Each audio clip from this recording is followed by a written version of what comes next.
seu agora. All right. So first of all, I have to thank the translation services because my Portuguese is quite bad. But happy to be with everybody today. This is my second time at PANROTAS. I was here 2 years ago and talked about personalization in NDC. To be frank, I can't compete with the water slides that we just saw from Enjoy Hotels. I can certainly talk about NDC. But look, being an American company, maybe you want to hear about the upcoming fall presidential elections. Anybody? Yeah, me neither. Could also talk about the goings on in the global economy, right? And so I think what we really want to focus on is the travel trends that we see at SABRE. We have multi-decade relationships with many of our partners, with many of our customers, both in Latin America and globally. And we celebrate a lot of the successes of the past, but we're doing ourselves a disservice if we don't look to the future and what's coming. And publications like PANROTAS and Focusrite and Skift all have points of view on the travel trends that are emerging. And so do we. And so I thought we would spend a little bit of time going through those today. What are travel trends ultimately? They're a little bit of a mix of geopolitical movements, economic conditions, pace of innovation, and a number of different things. Ultimately, though, you can boil it down to two simple things. How are travelers wanting to consume travel? And how are suppliers engaging with those travelers? Now, the pace of that across those two dimensions is changing quite rapidly. And so companies like SABRE that sit in the middle and enable that transaction need to move at pace. A couple of years ago, we founded a new partnership with Google and moving a lot of our compute to the cloud, which will speed development, speed time to market, and allow us to operate at the pace that the industry is moving at. So look, I could pick a number of different trends. I thought I would focus on these four: generative AI, distribution dynamics / NDC, payments, and sustainability. Now, there's going to be some audience participation involved, so I know it's after lunch. Hopefully you've had a coffee, but I'm going to ask for a show of hands as we go through this, so please do participate. So let's jump into it. First one up is generative AI. And the question here is, will these solutions start to meaningfully impact your ability to grow revenue or your ability to manage costs more effectively? And Gen AI is just one component of artificial intelligence. But Skift Research estimates that AI will have a $28 billion impact on the global travel market. So the opportunity is massive. But where are we today? So this is where audience participation comes in. By show of hands, how many of you think Gen AI is still all hype? Any hands? Okay, and for those that think it's a reality today?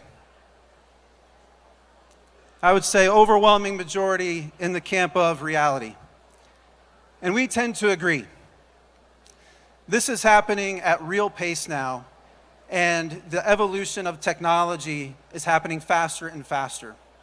So let me give you an example of some of the things that we see and the things that we're working on. First and foremost, I mentioned our partnership with Google. And we feel very fortunate to have partnered with one of the companies that is the foremost thinker in this field. When we look at the opportunity, and I'll point to the diagram on the slide, we see this across two main dimensions. There are internal and external use cases for AI, and there's the type of AI on the vertical axis, which is that which is more language-oriented. Think about large language models and natural language processing. To the other end of the spectrum, which is data intelligence. How do we use large data models to drive ever-increasing relevance of those models? Now, as you look across that spectrum, tons of opportunities exist. We see that natural language processing has already come in by the way of chatbots, inspirational search at the point of initial search for travel. But we still think there's an evolution here to take place. we're already seeing today some real-life applications in the data intelligence area. Things like, how are we helping suppliers, airlines, hoteliers drive revenue? How do we think about growing hotel attach rates? And in the center of the graphic, you see a number of things that SABRE has already launched in our SABRE Travel AI capability. So we've launched a suite of solutions for airlines: Air Price IQ, Ancillary IQ, Bundle IQ. All of them are targeted with how does an airline create the right offer for the right traveler with the right context and drive the highest conversion. Our hospitality IT business has a product called Retail Studio. Retail Studio is about extending all of the things that a hotelier can sell beyond their four walls. So yes, there's opportunity for hotels to better retail the room, the rate, the package, maybe the spa or the golf amenity that's on site. But increasingly, hoteliers are looking to extend their reach, maybe to the local chocolatier down the street or the local flower shop. And the Synexus Retail Studio platform allows hoteliers to reach those consumers with a broader set of products and services. And all that's powered with an intelligent algorithm in driving conversion. And we're just at the precipice of starting to see this manifest for our travel agency partners. The first release that we had last year was Lodging AI. So in our hotel distribution business, we now have a lodging recommendation engine.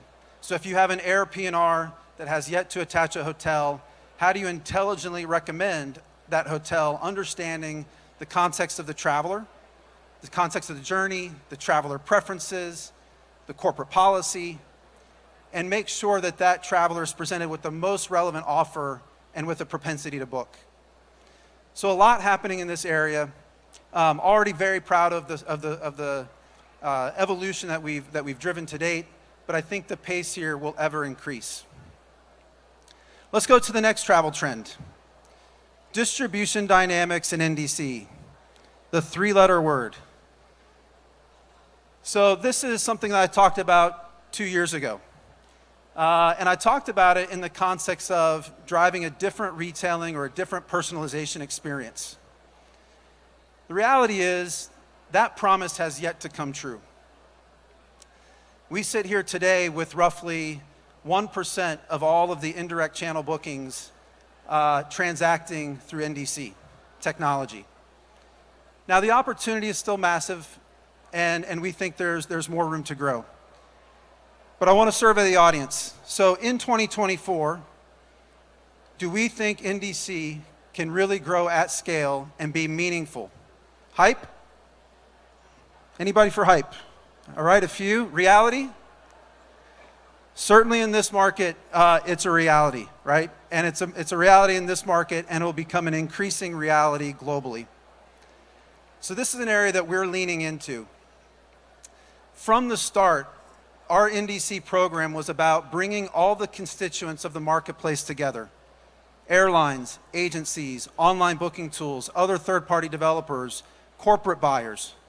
How do we make this work at great efficiency and scale, and ultimately drive it in a way that contemplates the efficiencies that agencies need in their operation? So we're proud to say that we've launched 19 airlines to date. You see some of the logos there that are important to this market. We'll double the number of carriers live by the end of 2024, including the likes of LATAM, which will launch in the second quarter, and many, many more in the pipeline.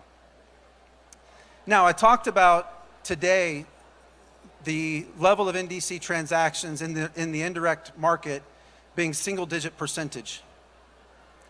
The reality is we've launched carriers that represent 40% of our volume.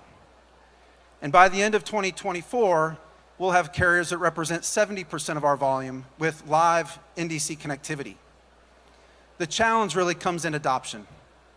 And this is where the complexity of our industry starts to take hold. The dependencies that we all have on not just the GDSs, the airline capabilities, how that manifests in online booking tools, API standards that are evolving, and other third-party developers that we all depend on. We need to move in concert as an ecosystem if we want to see this grow to scale. And again, I said the disappointment is that it hasn't delivered the promise of personalization that we talked about previously. It's not to say that it's not possible, right? But what we've seen to date is some airline direct connect strategies, maybe a little bit of continuous pricing and some fare discounts when using the new technology. But the real impact to the traveler has not reached the ambition I think that we all talked about. Now, to us, it's not just about NDC. That's one component of it. Increasingly, we need to start solving for a multi-source platform. How do you get access to EDIFACT, NDC, LCC, maybe even other GDS if you're using SABRE as a technology provider, and bringing that all together in a really seamless way. So we're developing that multi-source content platform that intelligently allows you to shop, book, fulfill, service across any content source. So more coming on that over the course of 2024. And the last thing I'll say is, I mentioned this can't be possible without great partners. And we're working extensively. You might have seen in the US that Concur has launched with SABRE NDC connectivity. In Europe, we have a partner, Atris, that has just recently built to our standards. And there'll be more exciting news to come in this market as we work with and talk to many of the local technology providers here. So this is a reality, and we think we're set up for success, but it won't be possible unless we move together as an industry. All right, the next trend, blockchain payments. So a lot of discussion on blockchain over the last several years, some interesting companies that have garnered a significant amount of funding. But just by show of hands, blockchain payments used in travel, hype? Reality? A lot of people unsure, which is fair. Our point of view on this is largely hype. And that's really a statement about blockchain in the context of travel. There's a number of headwinds that exist for blockchain. One is government regulations, especially around crypto broadly, not just blockchain, but crypto broadly. Government regulations, that and other complexities that have really stymied the innovation in this space and as it applies to corporate travel. There's been a handful of experiments with certain startups, but the lack of standards and government regulation is probably the biggest impediment. Now, there's also some movement afoot for governments to start thinking about digitizing their local currencies. And this could be quite promising, but at this stage, it's still fairly nascent. So that's one to watch as we look towards the years ahead. Now, while blockchain, in my view, is hype, there are some realities of payments, which is digitized payments. And this is a real thing. Last year, there were over 35 billion transactions processed through virtual cards. By 2028, that's expected to grow 5x. So this is upon us. It's happening today. And whether you're in a personal context or a corporate context, there's great utility in these types of solutions. They're secure, they're stable, they're reconcilable, you can arbitrage on the interchange, and they're easily deployable.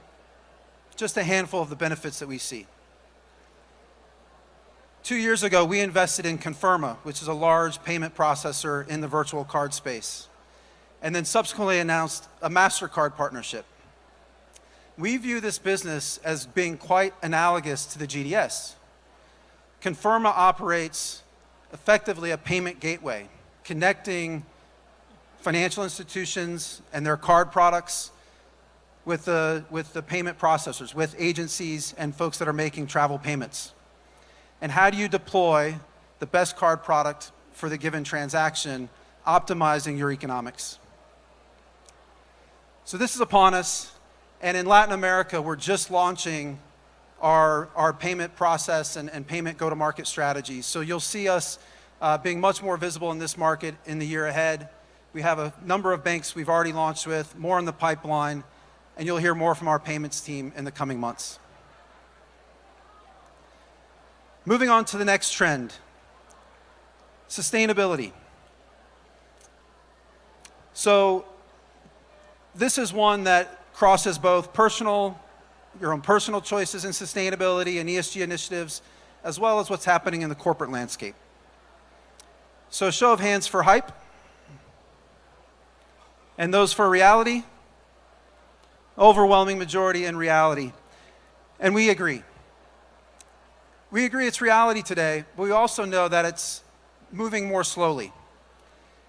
The standards today are still evolving. Sustainability objectives at times can be in conflict with travel, both travel from what's good economically and what's good for business, as well as what gives us personal fulfillment. And so finding that right balance is really important. But at the end of the day, protecting our planet is of utmost importance, and we think sustainability initiatives need to come more to the forefront. Many corporations have their own sustainability goals, some even out to 2050. So how do we continue to help those companies progress that? And travel, for many corporations, comprises up to 50% of their carbon footprint. So we can't ignore the obligation that we have to find more sustainable ways of traveling. And we think technology can play a big role in this. So what we're doing, again, partly started from our partnership with Google, is participating in the Google Travel Impact Model, which shows CO2 emissions across a number of flights. Today, that coverage consists of 99% of the flights available in SABRE will have the information on CO2 emissions through the Google Travel Impact Model. And over time, we'll start to add filtering and preferencing capabilities so that a traveler can start to choose and look for flights that meet their sustainability objectives. The other opportunity we have here is how do we partner with others in the travel space? We recently joined an organization called Travelist. Travelist is founded by Prince Harry of the UK and includes a number of the biggest names in travel: Expedia, Booking.com, Ctrip, and we're a part of that organization. That organization's objective is to bring sustainability into the mainstream. How do we create frameworks that are understood, that are deployable, that are recognizable across aviation, hospitality, and the like? And so we're excited about participating in that organization. As I referenced the multi-source content platform previously, there's increasing opportunity more and more to show multimodal forms of transportation and travel. And you'll start to see that come to life in our travel platform. So those are the 4 trends. There's a couple of thoughts that I'd leave you with. We've seen some things that are hype. We've seen some things that are reality. What is not hype is our commitment to doing this with our partners and with our customers. These are complex issues that, to solve at scale, need the input of all of us across the ecosystem. And all the successes that we've enjoyed in the past will be further augmented by the types of successes that we'll share together in the future. And to leave you with a quote that I think is quite relevant, especially in the travel tech space. This is from Bill Gates. And it boils down to, I think, again, relevant in the travel tech space. We tend to overestimate the amount of change that's happening in the next 2 years, but underestimate that which might occur in the next 10. So the trends we talked about today, the investments that SABRE is making, the partnerships that we have with many across the ecosystem, these will undoubtedly shape the travel industry in the future. There's certainly debate over whether that will happen in 2024 or beyond, but we are eager to travel that journey with all of you and for the benefit of travelers globally. Thanks so much for your time.